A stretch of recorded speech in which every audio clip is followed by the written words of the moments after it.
The art of allowing really is about getting in the vortex. Allowing is in the vortex, resistance is not in, and of course there are varying degrees. If you're in despair, you're far from your vortex. If you're in hope, you're close enough that it's bringing you in every now and again, you see. So our desire for you is that you understand the vortex. We're not ever going to say to you, get in the vortex and stay there forever, because you came forth to explore contrast. Of course you're going to have step one experiences. Just don't make a career out of your step one experiences. Make a career out of your step three experiences. Let being in the vortex be what's most important to you. So, we are eager to talk with you about anything that is important. There is nothing off limits.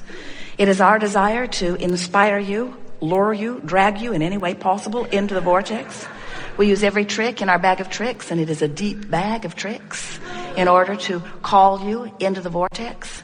You'll find us not too eager to listen to you beat the drum of your out of the vortex conversation. We'll let you get away with it for a little while, but don't be surprised if somebody sits in the chair and we let them get away with it, and when you get in the chair, we don't let you get away with it. There is no accounting to the way you will be treated by us. Because we have the benefit of knowing what's in your vortex and knowing where you are in vibrational proximity to it, and we'll offer the best that we can offer to make it the easiest path possible for you to get in.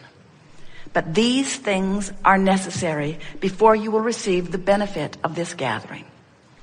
First, you must accept that you are more than you see here in these physical bodies. Do you? Next, you must accept that the non-physical part of you, some of you call it the soul of you, the God of you, exists even though you are in this physical body. Is that something that you can accept? Next, it is necessary that you acknowledge that you and we are vibrational beings, and it is a vibrational relationship that we have. Good enough? Next, it is of tremendous value for you to acknowledge that the emotions that you feel are your indicator about the variable between the perspective of who you really are and the perspective of who you are being in your body. The perspective of the source part of you, the larger part of you, and the physical part of you that is beating the drum, having the conversation of something here and now. Those two vibrational aspects of you are playing against one another all day, every day, and your emotions are your indicator of that play. Easy to understand? So when you're feeling joy, your thought is in agreement with the thought of source. When you are loving someone and rippling with goosebumps, those goosebumps are your inner being's acknowledgement and agreement with the thought that you have focused within you.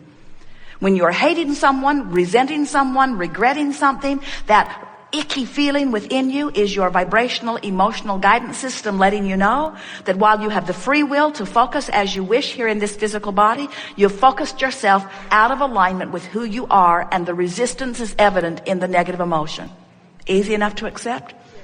Well, if those premises all make sense to you, then buckle your seatbelts and get ready for an in the vortex experience, because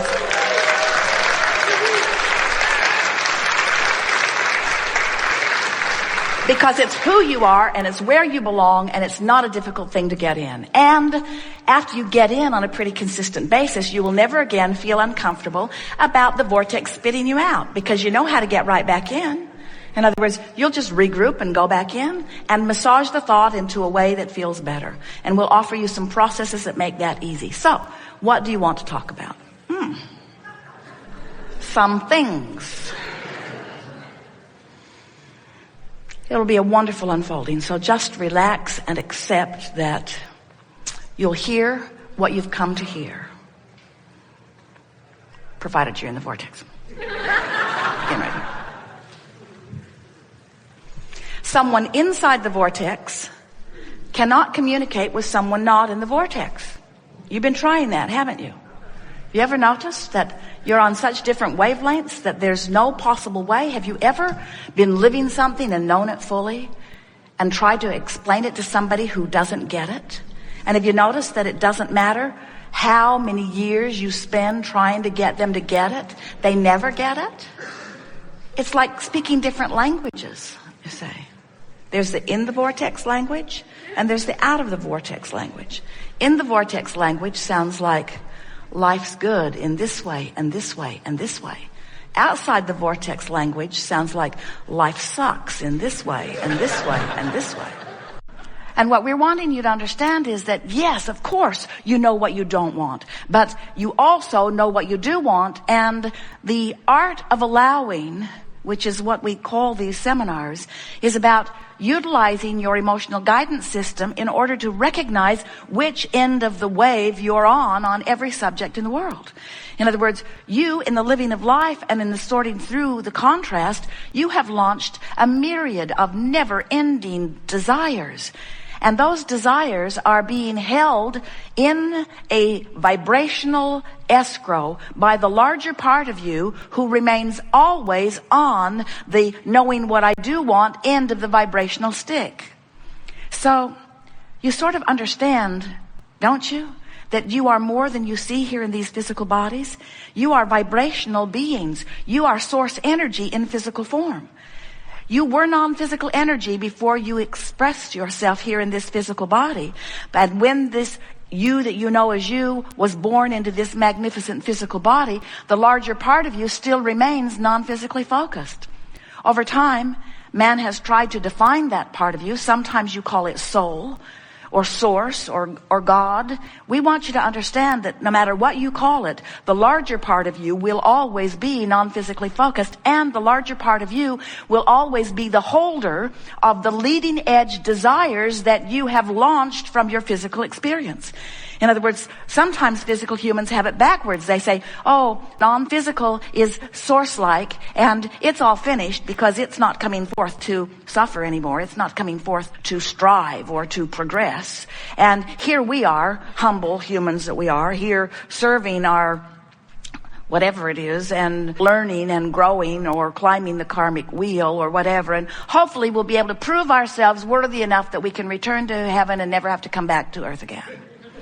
And we say, you could not have it more screwy, because you are source energy, you are eternal beings, you are non-physical energy, and you love to send a part of that which is you into a leading edge experience where the environment can evoke from you new ideas of expansion, the evolution of all that is, not just the species on your planet, the evolution of all that is happening because of this leading edge time-space reality that you are focused within. So as you come forth and you are exposed to contrast and you know what you don't want, rockets of desires exude from you.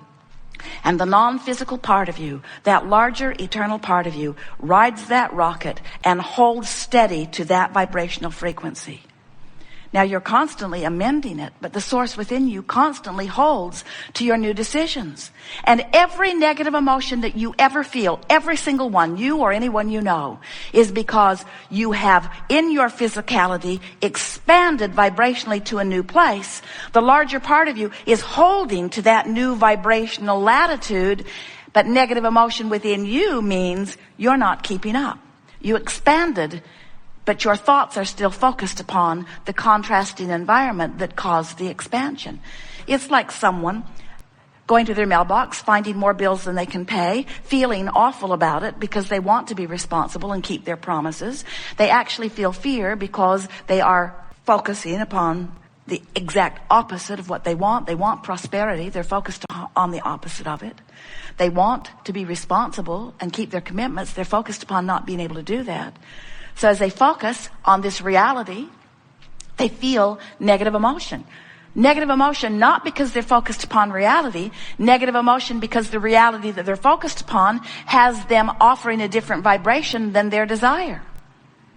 So they take the emotional hit, and we say, fine, nothing wrong with that, because in that exaggerated moment, you launched more rockets of desire. You asked for even more prosperity. You asked for even more ability to keep your promises to the financial lenders. You launched even more rockets to keep your commitments to yourself. You launched even more rockets, but are you following the train of those rockets? Are you making an effort to think about how nice it will be when the money catches up with the vibration? Or are you beating the drum, it's been this way too long? It's hard. I don't like this. It's not fair. It's that one's fault and that one's fault and that one's fault and that one's fault. And we say, you have an option in every moment to lean in the direction of who you really are or lean in opposition to who you really are. And every time you lean in opposition to who you really are, you feel worse. And every time you lean in the direction of who you are, you feel better. So when we say to you, are you enjoying the contrast of your time and place? If you are over here, if you have practiced yourself into vibrational alignment, if in the moment we ask the question, you're tuned in, tapped in, turned on, in perfect vibrational alignment with who you are, when we say, are you enjoying the contrast of your time and place? You say, yes, indeed. Because the contrast of my time and place has caused me to expand way over here with all kinds of wonderful things. And now I've learned to tune myself predominantly into vibrational alignment with those things. I'm living a spectacular life in terms of manifestation, but even more important, I feel great because there's no separation between me and me. But if we ask the question, are you enjoying the contrast of your time and place? And you're standing way over here, launching rockets like crazy, but not lining up with them. I know what I don't want. I know what I don't want. I know what I don't want. I know what I don't want. Abraham, you've got to be crazy. Are you kidding? Why would I enjoy this contrast? This contrast sucks. Why would I enjoy being over here in a body that doesn't feel good or in an experience that doesn't feel good? Why would you ask such a question? And we say, we ask the question because we know the benefit of your contrast and your asking. And we know also that the most exhilarating moments of your life experience are those moments between having launched a rocket and not being up to speed with it, but turning and going.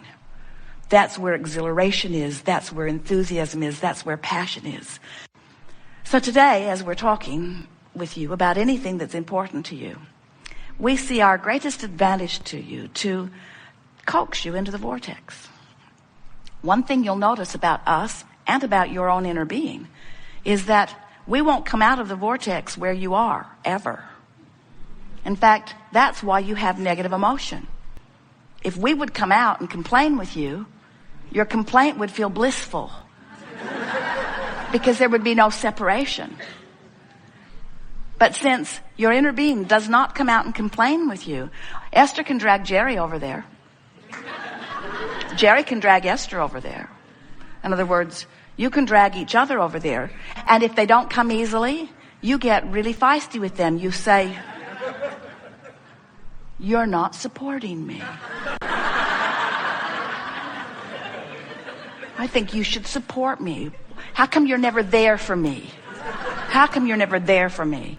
And the correct answer to that question is because I'm over here in the vortex for me.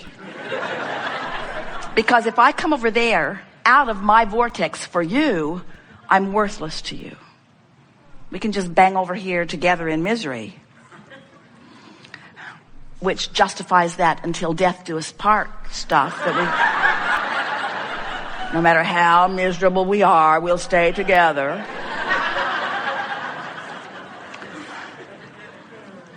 But the source within you will not come out of the vortex when you are focused upon something that activates within you something different than you are. You are a lover.